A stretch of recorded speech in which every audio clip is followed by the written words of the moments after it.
At Arizona State University, we're bringing world-class education from our globally acclaimed faculty to you. Ranked #1 in innovation for 10 consecutive years and #2 among public universities for employability, ASU isn't just ahead of the curve, it's creating new paths to success. Earn your degree from the nation's most innovative university. Online, that's a degree better. Explore more than 300 undergraduate, graduate, and certificate programs at asuonline.asu.edu.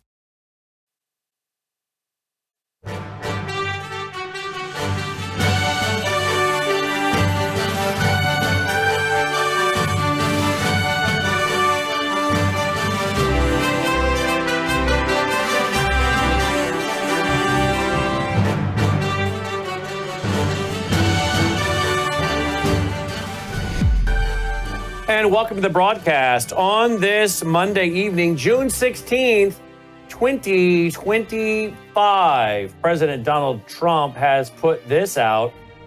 Iran should have signed the deal. I told them to sign. What a shame and waste of a human life. Simply stated, Iran cannot have a nuclear weapon. I said it over and over again. Everyone should immediately evacuate Tehran. Everyone should immediately evacuate Tehran. While they must be planning on something bigger happening, I don't know. But we're also getting reports that many of the wealthy people in Israel, or some of them we're told, are jumping on their yachts to hide out in Cyprus. So anyway, I don't know. I pray nothing more is going to happen. We've got too many dead people on both sides. Of course, a lot of the Iranians, the Persians, they want freedom. They want liberty. And of course, we pray that for them as well. We played clips over the weekend. You know, we were on the air 2 hours on Saturday, 2 hours on Sunday. And we played clips of many of the Iranians rejoicing, celebrating. Some of the women taking off their burqas, the young gals taking off their burqas and giving that obscene hand gesture to pictures of this quote supreme leader. We also had a family, a large group of them, sitting on their balcony overlooking the city where the bombings was coming in from Israel, cheering every time Israel bombed, and they were literally passing out popcorn. So a lot of the Persians want freedom. They really do. We pray that for them. And maybe that will happen. Joining me now is Jim Paff. Jim, welcome to the broadcast again. Thanks for being with us. Thank you. Did you go to the parade on Sunday? We talked about you might go. Did you go? I didn't. I'm going to say I very selfishly decided not to take the 1 hour trip to try to go through there. One of my employees did and went through that. And, it's kind of funny. The left was putting out things saying no one was there. Of course, you had to get through security to get into it, but there were tens of thousands of people there celebrating the 250th anniversary of the Army. Mm-hmm. And that's primarily why they were there, is to celebrate the greatest army in world history, probably, and freedom in the United States. The Army is 1 year older than the country, right? And that's a good thing. It was a good thing then, and the United States has been one of the greatest blessings in world history for advancing peace and prosperity around the world. We've inspired that, and we've been in a period of great prosperity worldwide, largely influenced because of American freedom.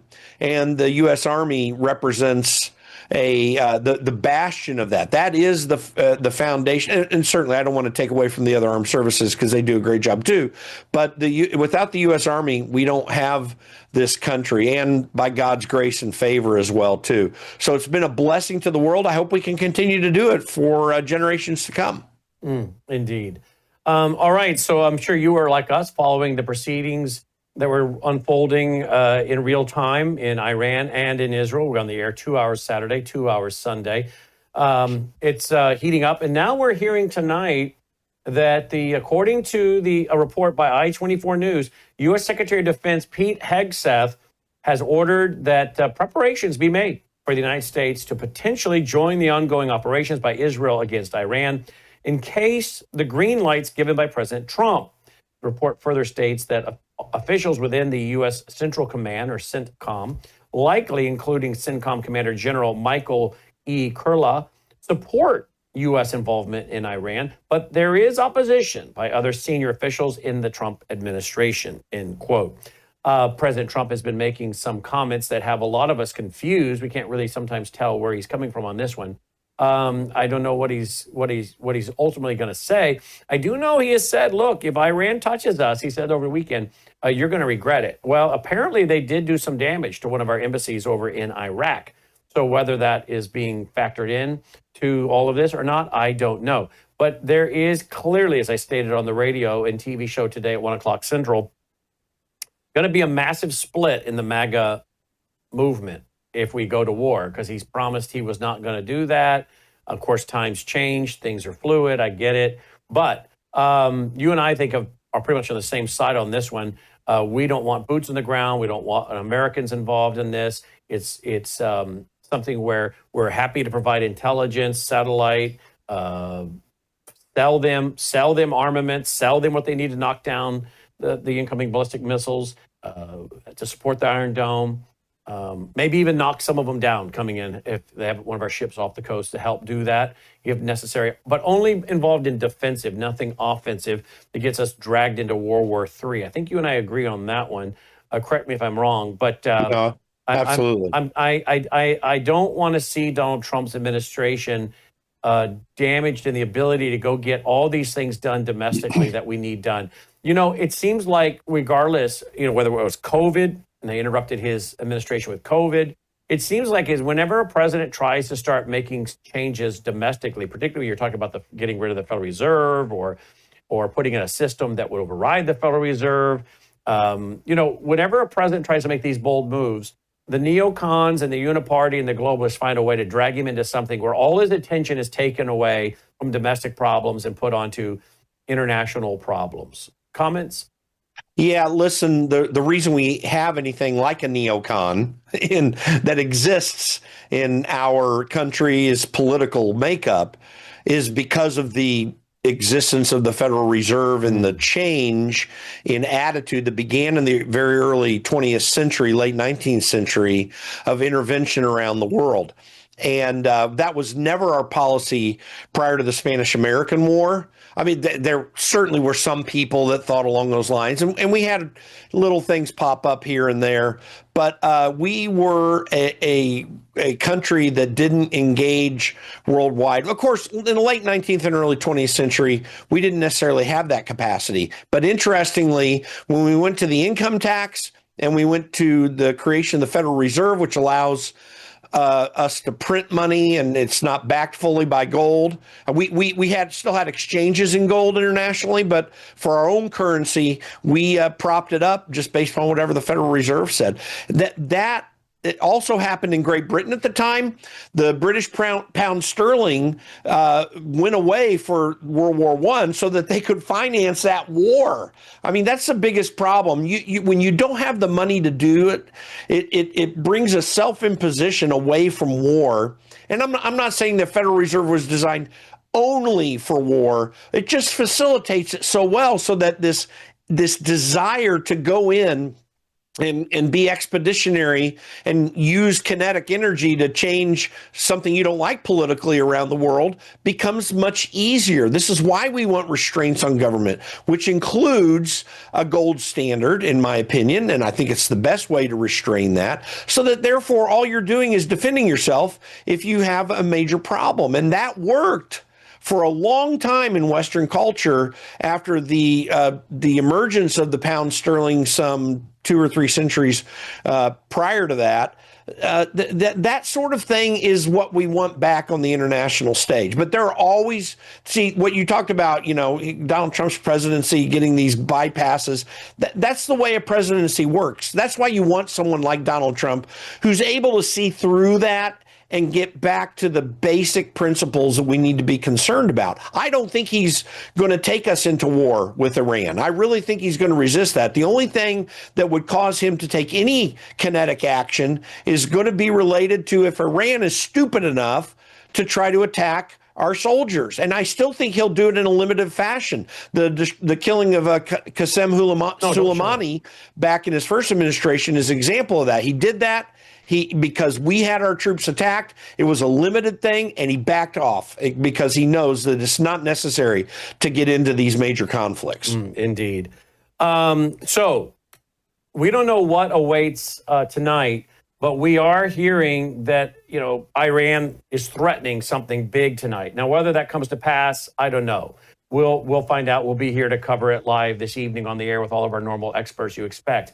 We also are hearing that a plane went from China to Iran. We don't know what was aboard or on board that either. But this is where, to me, it starts getting very concerning, is if you have this alliance of Iran and China and Russia and North Korea. I mean, then things start getting kind of dicey. Benjamin Netanyahu, he did have a statement to ABC News. Let me see if I can find the clip. And he was talking about New York. Here it is. Listen to what he had to say. Here we go. Benjamin Netanyahu. Look, I understand America first. I don't understand America dead. That's what these people want. They chant death to America. So we're doing something that is in the service of mankind, of humanity, and it's a battle of good against evil. America should and does stand with the good. That's what President Trump is doing, and I deeply appreciate his support. Okay, there you go. Again, I want to play that again. He said something about New York. Listen again. It's Tel Aviv. Tomorrow it's New York. Okay. Today is Tel Aviv. Tomorrow it's New York. I don't know if he's got intel or if that's just a reference, but that has been the concern of many of us. All the sleeper cells that we know are here. And we even know they're here from some federal trials that show that some of these groups are here. So what do you make of that statement by Benjamin Netanyahu? Well, first of all, it's kind of a little bit of a drumbeats of war sort of statement, and it intended for effect. I'm going to restrain myself from saying how much he's absolutely trying to draw us in, but there's no doubt that Israel could be benefited if we throw our Air Force into this and add to the bombing runs that they're doing, particularly the mega bombs that we can drop that would actually get, and in fact, I've heard military experts talk about the fact that our bunker buster bombs could definitely get down up to 2 miles maybe, or however deep these things are in Iran to get to their facility they have underground. They say they've tested it in other ways, and it could do that. There's no doubt Israel would like us to do that. I think it's absurd for us to even try to do that. And I do see, even though Donald Trump is throwing different messages out and it seems confusing, I think what he's doing is and I'm saying this from experience watching him through the years, he's not going to take the worst case scenario off the plate when he's trying to negotiate something. And I think he would be serious about it. It's not like he's feigning what he would do, but I think the goal here is to get Iran back to the table, show them that they're on their heels, and they are way on their heels. It's not being reported enough in the news. Iran has been severely set back in all that Israeli air forces have done so far in their bombing runs. You'll notice you don't see a mass of Iranian planes coming up. Of course, they have inferior equipment to what the stealth fighters that Israel has. And I'm certain, I haven't seen actual reports, but I'm certain that much of their Air Force has been severely damaged. They have about 2/3 the aircrafts on the books that Israel has. But, sitting out there, you're talking hundreds of aircraft between Iran and Israel in their air forces. And we've got almost 20,000 aircraft. We got almost 15,000 aircraft. Like, we are the big player on the stage. Listen, and one other thing I want to address earlier, mentioned Pete Hegseth is moving assets into the region.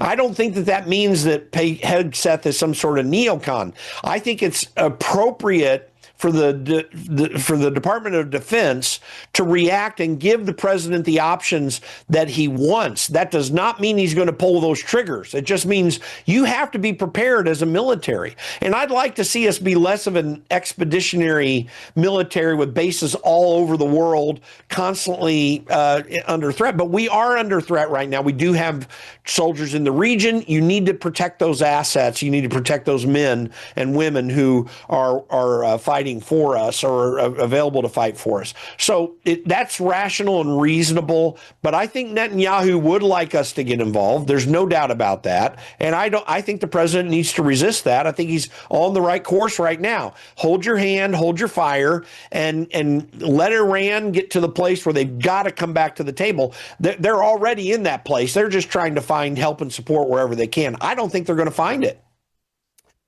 President Trump was asked or made a comment, I guess, in response to Tucker Carlson, I guess, saying something about President Trump being implicit in Israel striking on Iran. Listen to what President Trump is reportedly said. I'm going to be hearing it for the first time along with you guys. Here we go. I don't know what Tucker Carlson is saying. Let him go get a television network and say it so that people listen. Thank you. Ooh, let him go and get a television network so he can say it and people can listen. Seems to be implying that he needs to go get a TV network so that people can actually hear him. I don't know if that was a little bit of a dig, like his audience isn't as big as it was when he was at Fox, therefore most people aren't hearing it. I don't know. It seemed like a little bit of a dig, but I guess it was all in relation to Tucker saying again, President Trump is complicit in Israel's attacks on Iran. What do you make of that?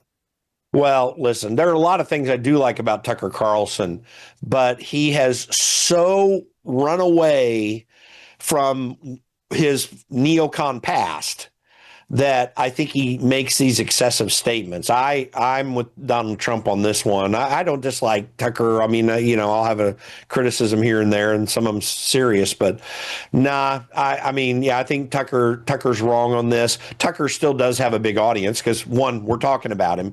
Two, you run into him when you're out on social media. So he has some audience too, and maybe the president's a little excessive in that reply, but he certainly doesn't have a network. So anyway, Donald Trump knows what he's doing. I think he's comfortable with himself.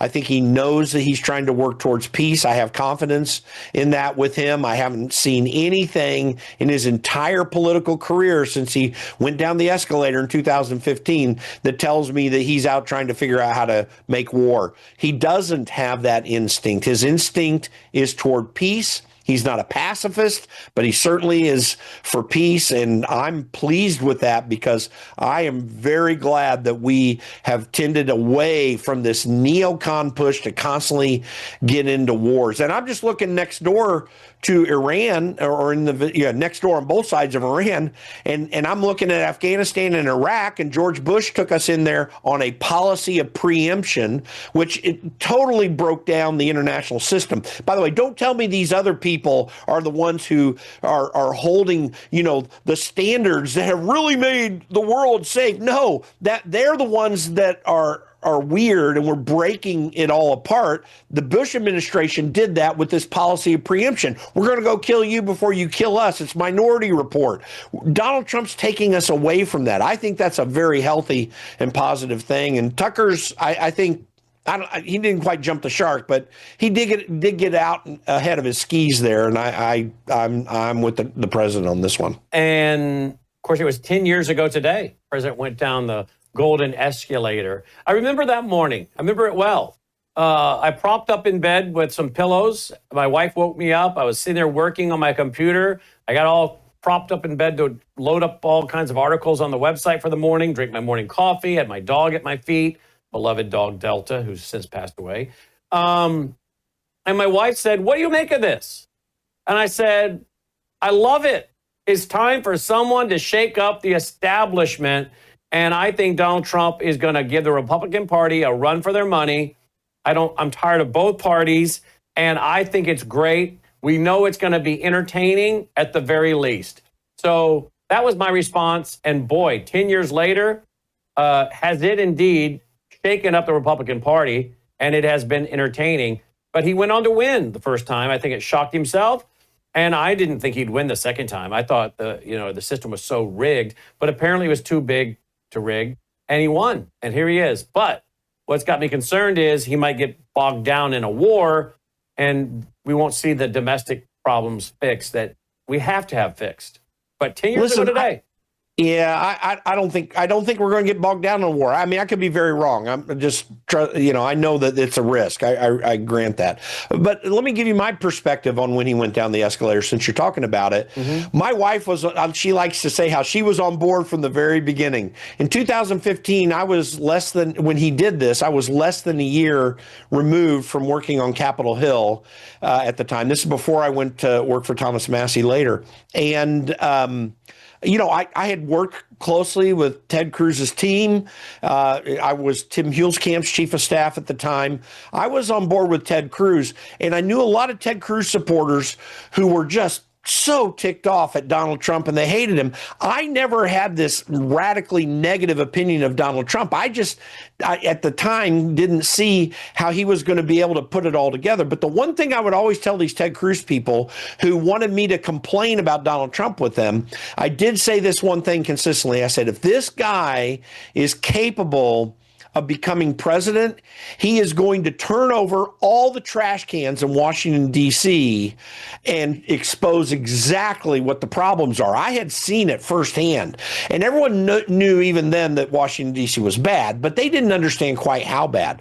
The one great and positive thing that Donald Trump has done in American politics is expose Washington, D.C. for what it really is. Not just these are politicians that try to, get things done for themselves and there's little side deals and all that kind of stuff. No, it's much worse than that. It exposed the neocon movement for what it really is and what it's really about, which was not the protection of the American people, but the advancement of warmongering.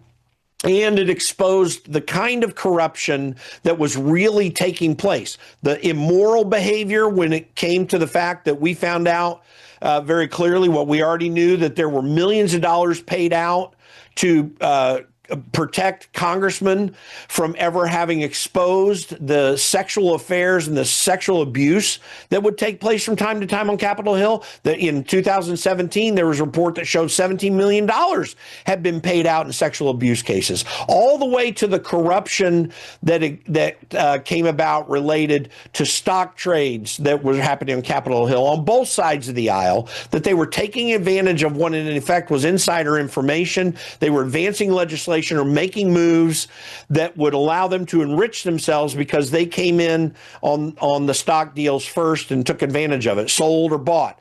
And even more than that, even further on to the whole concept of the deep state and whatever the actual definition of that is, the American people now know more clearly with Donald Trump on the scene that there was this fifth estate that was operating in Washington, D.C. beyond the bounds of what the American people were electing their representatives to do for them, that it was actually running the elected representatives. Donald Trump has begun to break that paradigm. It's not all gone yet, but he's definitely made advancements in that, and the American people aren't fooled by it anymore. So I'm very grateful for the advent of Donald Trump on the scene. It has been a wonderful positive for this country, and I hope we can continue to build upon it at the end of his term. Representative Marjorie Taylor Greene has put out tonight, pray for our troops, pray for the innocent people in Israel and Iran, pray that we aren't attacked on our homeland after our border was open for 4 years and millions of people and millions of gotaways came in. War has bad consequences. We voted for America first. I'm glad she is one sounding the alarm about the homeland, because everybody knows that's been my one faithful song among a few, but that's been one over and over, is the homeland. Since I started working so aggressively with Peter Vincent Pry and other guys that were experts on Islam and are experts on Islam and the terror cells and the trials, the Holy Land Foundation trial during the George W. Bush administration, that this is the big, big threat that a lot of Americans don't know about. And they don't realize how vulnerable we are, from the power grid to all kinds of issues with our just-in-time inventory, the American truckers, that we help them break that story about all the illegals that are driving big rigs in the country. We are so vulnerable at so many levels. I fear, The Bible says fear not. So I don't have fear in the sense I don't believe God is in control or sovereign. I know he is. But I fear for my nation when I realize that in many regards, we don't really have much of a leg to stand on to ask for God to bless America or protect America. I just hope that God, in his grace, looks down on the righteous, whatever percentage of the country that is, and protects us, and the others get the benefit from it. Otherwise, I don't really know how we can ask for God to protect us. But I'm very fearful for my country because of what I've been studying with the former Deputy Director of the Counterterrorism Division of the FBI, Terry Turchi, for several years, all the way to Chris Gobbets, who infiltrated Muslim Brotherhood and went in and came out with 12,000 documents. His father, Dave Gobbets, was a former military guy, federal agent who's went into over 400 of these mosques in America. All you have to do is listen to their speeches coming out of their own mosques. And if we get into a war and you've got these terror cells, the red-green axis in America, and they are ignited, they are activated, she's right. We better pray that we aren't attacked on our homeland. You know, there's no doubt that you referenced earlier potential Iranian cells in the country. That certainly is a possibility. In fact, I think we have some real evidence that exists. We have Chinese cells in the country. There are a lot of these foreign actors that the Biden administration and some prior to him allowed in, the Obama administration as well. Even though they deported a lot, they did allow some of these people in. But more importantly to me, because I think we can deal with those things. I think we have some of the investigative infrastructure that if we use it correctly, certainly, hopefully the Trump administration will, we can deal with those things. Not that it wouldn't pop out and be a problem. I'm more concerned about what I've been watching happening in LA and around the country with a group of Americans, a minority group of Americans, I might add, but still large in number, that are willing to foment riots on the street. Now, I understand many of those are illegal aliens, but it's also some American citizens. Well, and guess who LA wants to pay for these damages? Guess who they want to have pay for it all? Probably the federal government. Yeah, watch this. Here we go.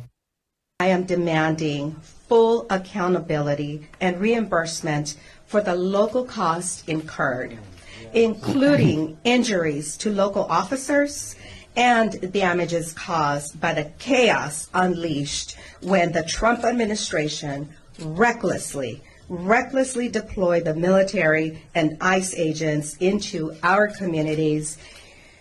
They are the ones who created this unrest, and they are the ones that need to foot the bill. I mean, does it even justify a response? Because I think we all know what make of that. Well, I have a response. She can go pound sand. Listen, you remember the Obama administration was going to throw out tens of billions of dollars to bail out California and other states that had deficits after the financial crisis. And there was literally legislation on the table. There should be no federal money going in to bail out local problems. We got enough federal money flowing in through welfare programs, and that's bad enough. But those are established programs that have some specific purpose. I disagree with most of them, but that's what's there. In other words, the individual takes advantage of the program rather than these bulk swaths of money that are going out to fix problems that politicians caused.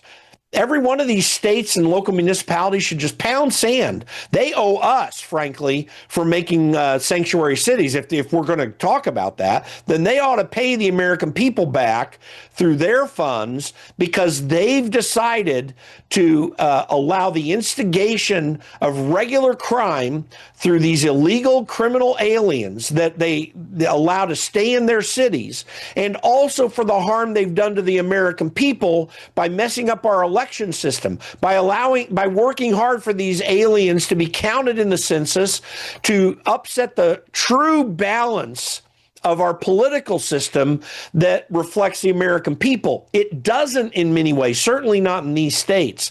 They have caused immense harm to our country. They helped get Joe Biden election. Even if we take off the table any thought of the election in 2020 actually being stolen by the moving of votes, and I don't necessarily hold to that en masse. What I do think it really did happen in 2020 was the influx of these citizens, the institution of mail balloting systems that are insecure, and we cannot confirm whether they were handled properly in every instance, and the changing of elections to meet the needs of the Biden campaign in 2020 using the excuse of COVID and bypassing Article 2, Section 1, Clause 2 of the Constitution. The harm that was done was Joe Biden was elected, and $7 trillion extra dollars printed later. We had inflation and the theft of the American people that was caused by Democrat policies. Not that Republicans are without blame, but they don't go to the extent that Democrats did. And it's really funny to hear Elizabeth Warren going against Scott Bessent on Capitol Hill recently saying, and you support a bill, the big beautiful bill that will build greater deficits. And I'm like, Elizabeth Warren, what are you talking about? The Trump bill is the pikers compared to what you guys do. And we will have breaking news tonight as we have pictures of Tehran. I guess they're trying to deal with an attack tonight on Tehran from Israel. President Trump tweeting out, everyone should evacuate Tehran. Clearly, he knows what's coming, and otherwise why he would say that. There are reports that we are now officially involved. We cannot confirm that. We will work to do that and come back live, 7:30 Central, Brandon House Live. Jim is theconservativecaucus.org, us, worldviewtube.com. Take care.